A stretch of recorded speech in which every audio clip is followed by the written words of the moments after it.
Bonjour à tous mes amis, bienvenue dans cette nouvelle vidéo de Vivre sainement. Aujourd'hui nous allons parler de la troisième guerre mondiale que des gens essayent de déclencher par tous les moyens en ce moment. Il y a quelques jours, Joe Biden, le président américain, a donné l'autorisation à l'Ukraine de pouvoir bombarder la Russie avec des missiles américains. Autant dire que cette déclaration, comme on va le voir un peu plus tard, est clairement une déclaration de guerre officielle de l'OTAN à la Russie. Abonnez-vous à la chaîne les amis, activez la cloche qui est juste en dessous pour être informé de mes prochaines vidéos. C'est crucial en cette période de vous savez quoi. Je remercie également toutes les personnes qui m'aident financièrement sur Tipeee et me permettent de produire des vidéos comme celle-ci. Merci vraiment à vous tous.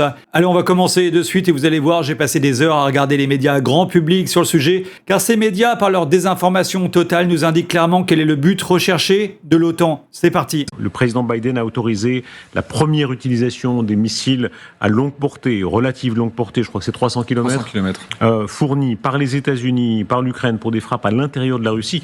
En l'état, est-ce qu'on sait combien de ces missiles, de ces attaques MS précisément, sont à disposition? Alors, les États-Unis avaient promis d'en transmettre 1000 unités sur l'année 2024. On ne sait pas combien ont déjà été utilisées, mais d'après ce qu'on peut voir sur le terrain, il y a un ralentissement net de leur utilisation depuis le mois de septembre. Le mois de septembre, c'est le moment où l'autorisation de taper sur le territoire russe était fortement discutée.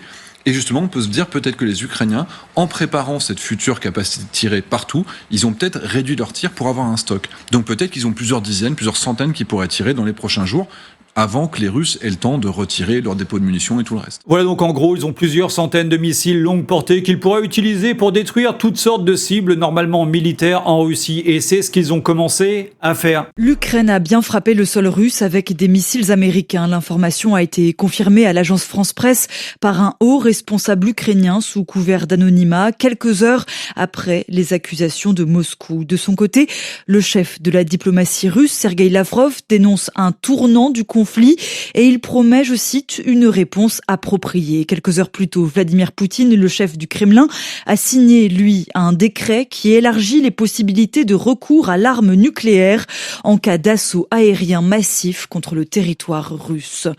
Alors on comprend bien que l'OTAN, c'est-à-dire les Américains, cherchent un échappatoire à l'élection de Donald Trump qui veut arrêter cette guerre immédiatement après son investiture. Donc en attendant, ils cherchent à déclencher une guerre mondiale pour garder le pouvoir et ils ont décidé de bombarder le sol russe avec ces missiles. On voit ici les caractéristiques de ces attaques MS.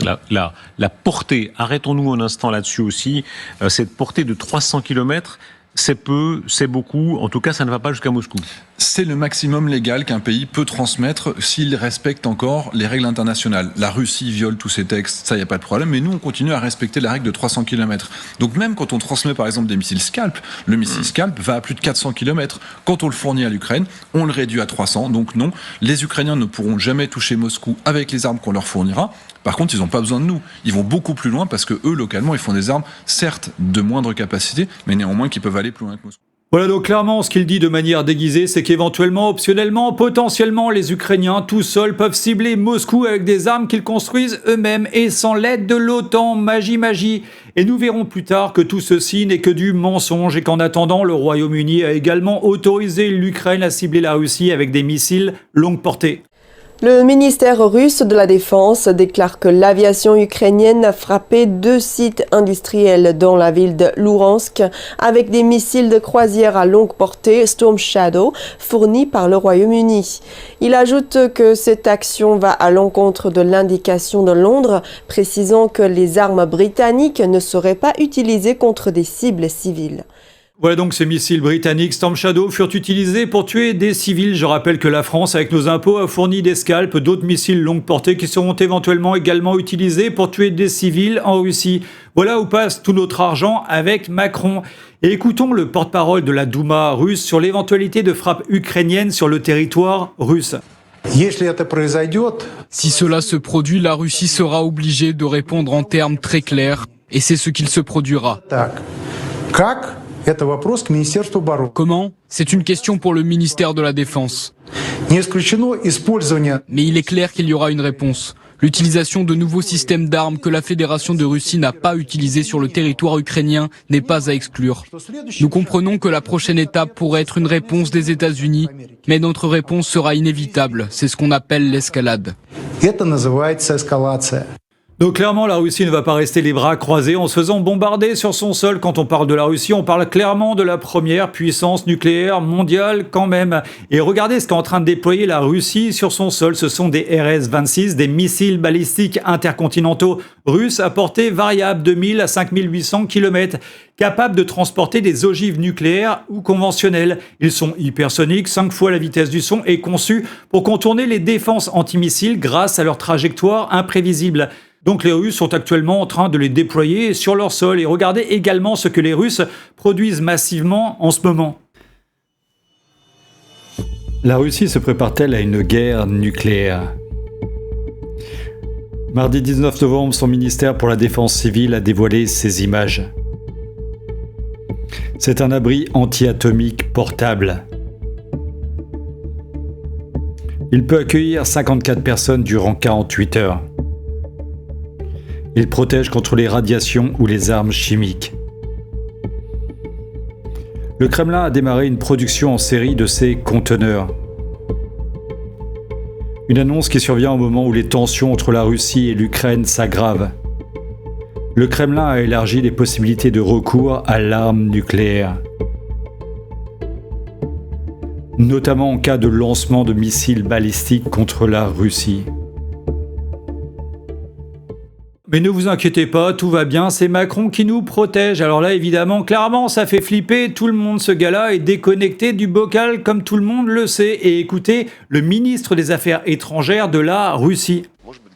Peut-être est-ce pour préparer l'opinion publique, mais cela ne change pas la réalité de ce qui se passe des faits. Et ce qui se passe, c'est que l'Ukraine a été préparée pendant des années à se battre bec et ongle pour infliger une défaite stratégique à la Russie. Peu importe ce qu'ils disent, c'est eux qui dirigent cette guerre. C'est eux qui fournissent les armes, munitions, le renseignement, les données satellitaires. C'est eux qui nous font la guerre. Donc il parle de l'origine de cette guerre qui bien évidemment est organisée depuis l'Euromaïdan à Kiev en 2014 par la CIA et des accords de Minsk qui furent signés en tant qu'accord de paix avec la Russie.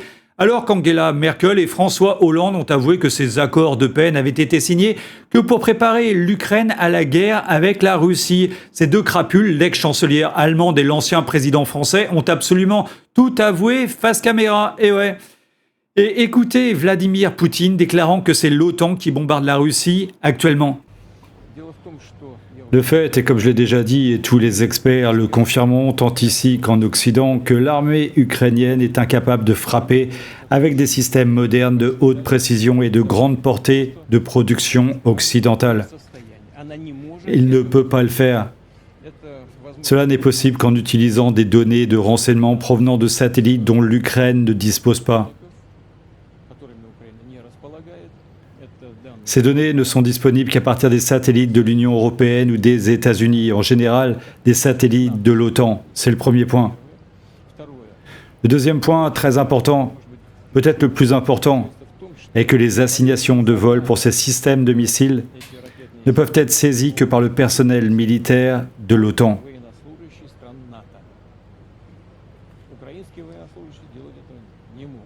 Les militaires ukrainiens ne peuvent pas faire cela.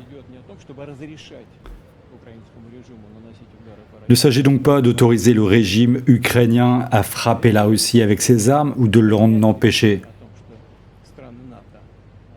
Il s'agit de décider si les pays de l'OTAN participeront directement au conflit militaire ou non.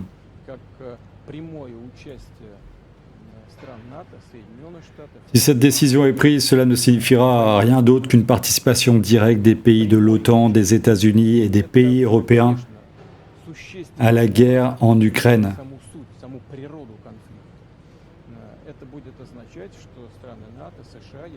Il s'agit de leur participation directe et cela, bien sûr, change considérablement l'essence même, la nature même du conflit. Cela signifie que tous les pays de l'OTAN, les États-Unis et les pays européens sont en guerre contre la Russie. Alors cette déclaration date du 12 septembre 2024, avant que la Russie ne soit officiellement bombardée. Maintenant la Russie est bombardée par l'OTAN, donc Poutine a bien précisé que si c'était le cas, ce serait une déclaration de guerre officielle de l'OTAN et il est très clair que la Russie ne va pas rester avec les bras croisés. Et écoutons le Zelensky dicter ses ordres au Parlement européen. De son côté, le président Zelensky s'est adressé en visioconférence au Parlement européen. Carlotta Morteo. Accueilli chaleureusement par les eurodéputés, Volodymyr Zelensky leur a demandé de ne rien lâcher à l'heure où les capitales européennes se divisent sur l'initiative américaine d'autoriser Kiev à frapper le sol russe avec des missiles longue portée. Aujourd'hui est le meilleur moment de repousser la Russie avec force. Pour l'inciter à s'engager dans de véritables négociations, il faut frapper ses dépôts de munitions sur le territoire russe, perturber sa logistique militaire, détruire ses bases aériennes, lui faire perdre ses capacités à produire des missiles et des drones, confisquer ses actifs. Ouais, donc lui, ce gars corrompu jusqu'à la moelle, veut clairement que l'Europe rentre en guerre officielle avec la Russie et vole l'argent de la Russie. Les 3/4 des députés européens le félicitent. Bravo. Et écoutons celui qui nous sert de président. Comme vous le savez, depuis les jours, nous aidons le peuple ukrainien à résister à cette guerre d'agression et nous défendons le respect du droit international. Ces derniers jours et ces dernières heures ont marqué le conflit de manière inquiétante avec une posture escalatoire et donc particulièrement belliqueuse de la part de la Russie. D'abord en décidant d'impliquer la Corée du Nord et les armées nord-coréennes sur le sol européen et sur le théâtre des opérations. Ensuite, ces derniers jours et tout particulièrement hier, en ayant les opérations les plus intenses, avec les pertes parmi les plus importantes depuis le début du conflit, et donc avec une agressivité redoublée. Et puis enfin, en décidant ce matin même, au 1000e jour symboliquement, d'officialiser ce qui était suggéré depuis plusieurs semaines, c'est-à-dire un changement de la doctrine nucléaire, et en ayant une approche qui est très hétérodoxe et particulièrement agressive à l'égard de la communauté internationale. Alors je rappelle que c'est quand même l'OTAN qui a décidé de bombarder la Russie. Et pour ce fan de poudreux, c'est la Russie qui escalade les tensions. Donc cet allumé du bocal dit ça au G20 du Brésil. Et dans le même temps, au G20 du Brésil va serrer la main de Sergueï Lavrov quelques heures plus tard. Même LCI n'en revenait pas. Cette image d'Emmanuel Macron qui va serrer la main de Monsieur Lavrov. On va regarder l'image pour savoir de quoi on parle précisément. Je précise auprès de nos téléspectateurs qu'on a ralenti cette image parce que c'est furtif, mais on la voit bien. Emmanuel Macron se dirige volontairement vers Monsieur Lavrov pour lui serrer la main. 1000e jour de guerre, il y a 1000 jours. Auriez-vous imaginé un instant, même il y a 100 jours, que cette image aurait été possible ? Et qu'est-ce qu'elle nous dit quand même d'un virage potentiellement diplomatique qui est en train d'être pris. Ouais, donc Macron est pour bombarder la Russie et dans le même temps va serrer la main de Sergueï Lavrov. C'est toujours le même problème avec tous les MK ultralisés, poudrés jusqu'aux oreilles. À un moment, c'est clairement visible, ce qu'ils font n'a plus aucun sens. Et attention, on passe à un autre givré du bocal. J'ai nommé Jean-Noël Barrot, soi-disant ministre de l'Europe et des Affaires étrangères. Alors lui, comme on va voir, c'est un collector. Est-ce que vous prenez au sérieux cette nouvelle menace nucléaire de Poutine ou est-ce que c'est de l'ordre de la rhétorique selon vous ? C'est de l'ordre de la rhétorique, une rhétorique nucléaire qu'agite Vladimir Poutine depuis 2 ans et demi pour inquiéter. Et ça n'est pas tout à fait une surprise puisque il y a quelques semaines déjà, il avait annoncé cette modification de cette doctrine. Alors, ne nous laissons pas intimider. Ouais, donc ce gars dit qu'il ne faut pas se laisser intimider par la première puissance nucléaire mondiale. Franchement, on est gouverné par des gens comme ça. Ces gens sont en plein délire, ils sont juste dirigés par le pouvoir du pognon. Et écoutez. Je ne suis pas de ceux qui croient que Donald Trump abandonnera les Ukrainiens en rase campagne. Pourquoi ? Bien parce que ce serait consacrer définitivement la loi du plus fort. Ce serait, d'une certaine manière, autoriser tous les autocrates, tous les dictateurs dans ce monde à envahir leurs voisins en toute impunité. Ouais, donc ce menteur pathologique ne croit pas que Donald Trump a l'intention de stopper la guerre. Alors écoutons Donald Trump. Nous n'avons jamais été plus près de la Troisième Guerre mondiale que nous ne le sommes aujourd'hui sous Joe Biden. Un conflit mondial entre puissances nucléaires entraînerait la mort et une destruction à grande échelle. Sans précédent dans l'histoire humaine, ce serait un Armageddon nucléaire. Rien n'est plus important que d'éviter ce cauchemar. Nous allons l'éviter, mais nous avons besoin de nouvelles, de leadership. Chaque jour, cette bataille par procuration en Ukraine se poursuit. Nous risquons une guerre mondiale. Nous devons être absolument clairs sur le fait que notre objectif est de réaliser immédiatement une sécession totale. des hostilités. Toutes les fusillades doivent cesser, c'est le problème central. Nous avons besoin de paix sans délai. Voilà, donc le message de Donald Trump est clair, il faut immédiatement la paix en Ukraine. Alors je vais traduire pour ces allumés du bocal, la paix c'est arrêter la guerre. Est-ce que vous croyez qu'ils ont compris? Vérifions. Donc vous pouvez dire peut-être, je ne sais pas si vous allez jusqu'à dire que Donald Trump serait l'homme de la paix, en tout cas du deal entre les Russes et les Ukrainiens aujourd'hui? Je souhaite en tout cas qu'il poursuive d'une certaine manière ce que nous avons cherché à faire depuis 2 ans et demi, c'est-à-dire à faire échec à l'une des plus graves violations du droit international. Mais quoi qu'il en soit, nous, Européens, allons continuer à soutenir l'Ukraine et quel que soit le moment où interviendra la paix, nous allons renforcer nos moyens pour assumer et assurer notre propre sécurité. Voilà, donc Sonia Mabrouk lui parle de paix, le gars répond qu'il faut renforcer l'Ukraine militairement et que même si la paix arrivait, il faudrait que l'Europe se renforce militairement, massivement pour assurer leur propre sécurité. Et oui, parce que ce qui dit pas le bougre, mais que tout le monde commence à comprendre, c'est que tout l'État profond va venir se cacher en Europe. Réécoutons Donald Trump. Je refuse de plier le genou à leur prochaine guerre sans fin en Ukraine. Je veux la paix, ils veulent de l'argent et ils veulent le conflit, même si cela signifie nous amener au bord de la 3e guerre mondiale, ce qui franchement est en train de se produire. Alors je pense que son message est clair comme de l'eau de roche et écoutons un des va-t-en-guerre de l'OTAN, j'ai nommé Boris Johnson, ancien Premier ministre du Royaume-Uni. Je me demande comment un type comme Donald J. Trump peut inaugurer son mandat par une capitulation, par humiliation pour l'Ouest, pour l'OTAN et pour lui-même. S'il donnait la possibilité à Poutine de vaincre l'Ukraine. C'est-à-dire je crois que c'est ça. C'est sur ça que vous vous basez. Donc, la chose même que tout le monde dit qu'il a un ego, c'est son orgueil, j'espère qu'il n'accepterait jamais qu'il soit battu par Poutine. Alors, je rappelle le contexte. En 2022, l'Ukraine et la Russie étaient en plein pour parler de paix. Cet homme est arrivé pour stopper les négociations de paix afin de continuer la guerre en Ukraine. Nous sommes en 2024 et plus d'1 million de morts depuis 2022 à cause de cet individu qui est invité sur France Inter. Et réécoutons cet individu qui aime bien aussi se gratter le nez. Hier soir, Joe Biden a donné la permission, ça c'est bon. Et ça c'est bien ça? C'est bien. Et aujourd'hui... L'autorisation d'utiliser les missiles longue portée américains pour viser le territoire russe. Il fallait le faire ça, depuis longtemps. Depuis 18 mois. Ouais, absolument. Il fallait faire ça il y a 10 mois. Donc ce gars est totalement content qu'on puisse passer à une escalade de la guerre en possible guerre nucléaire. Ces gens sont des fous furieux, ils n'ont plus rien à perdre et sont vraiment prêts à tout. Et écoutons Mark Rutte, le secrétaire général de l'ONU. Nous sommes là pour parler aujourd'hui de l'importance de poursuivre ce soutien à l'Ukraine qui se prépare à affronter ce qui pourrait être l'hiver le plus difficile depuis 2022. Nous devons réaffirmer notre engagement dans la durée. Nous ne pouvons pas nous contenter que l'Ukraine continue à se battre. Nous devons faire payer un prix plus lourd à Poutine et à ses amis autoritaires qui lui facilitent la tâche en fournissant à l'Ukraine le soutien dont ce pays a besoin pour changer la trajectoire du conflit. Voilà, donc pour lui, il ne veut pas de négociation de paix, il veut clairement la guerre avec la Russie. Le but de l'OTAN, c'est uniquement la guerre. L'OTAN a été créée pour ça. Je rappelle que l'OTAN fut gérée par des nazis. Et écoutons encore de la désinformation sur TF1. Dans les profondeurs de Moscou, jusqu'à 70 mètres sous terre, 7 millions de voyageurs chaque jour. Voici le dernier endroit investi par l'armée russe pour chercher des recrues.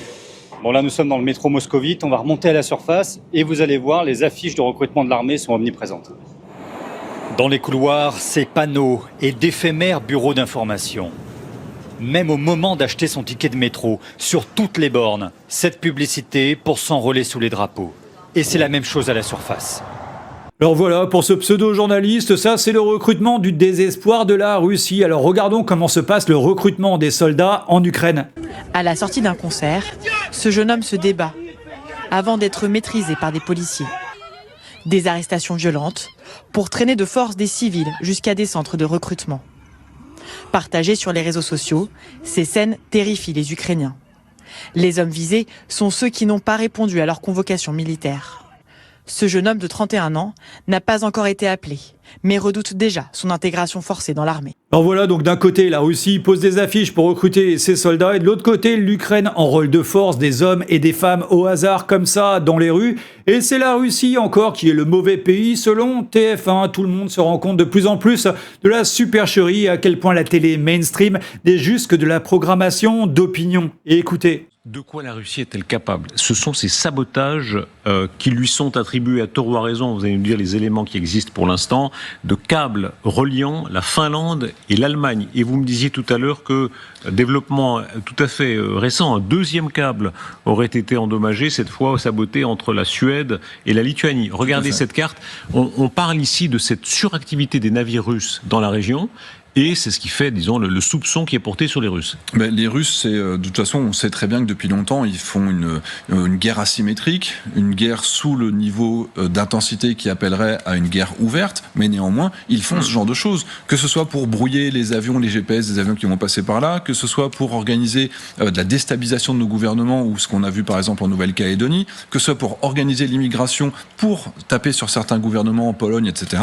Et ben ça en fait partie. Détruire les câbles sous-marins, détruire les systèmes électriques qui vont passer par là, c'est une de leurs habitudes. Et donc selon ce pseudo-journaliste, c'est encore la Russie le coupable, comme pour Nord Stream 1, c'est la Russie qui a détruit sa propre rentrée d'argent. Maintenant, on sait tous que c'est les Américains qui ont détruit Nord Stream 1, mais toutes nos chaînes de désinformation, à l'époque, grand public, disaient que c'était la Russie. Et écoutez quelque chose de très intéressant. La question c'est, est-ce que le prochain cible, ça va être effectivement la Grande-Bretagne? Est-ce que les câbles entre la France et l'Angleterre, qui vont ensuite aux États-Unis, vont être coupés? Auquel cas, effectivement, notre Internet vers Google, etc., serait impacté. Voilà, donc clairement, la prochaine cible, c'est le câble Internet qui relie la France, le Royaume-Uni et les États-Unis. Et je pense que tout le monde peut comprendre pourquoi beaucoup de nos pseudo-élites, politiciens, familles royales vont être cités dans les listes de clients d'Epstein. Donc c'est le grand moment de couper Internet, d'accuser la Russie et d'installer une dictature complète sous l'excuse d'une guerre mondiale. Le temps nous le dira. Voilà, cette vidéo est terminée pour aujourd'hui. Je vous aime très très fort les amis et ensemble on va tous y arriver. Si vous avez tous aimé cette vidéo, partagez-la sur tous vos réseaux sociaux, cliquez sur j'aime, la cloche et s'abonner qui sont juste en dessous et je vous remercie de votre aide avec ma cagnotte Tipeee pour que je puisse consacrer encore plus de temps à mes vidéos. Merci vraiment à vous tous et à très bientôt pour une prochaine capsule sur Vivre Sainement.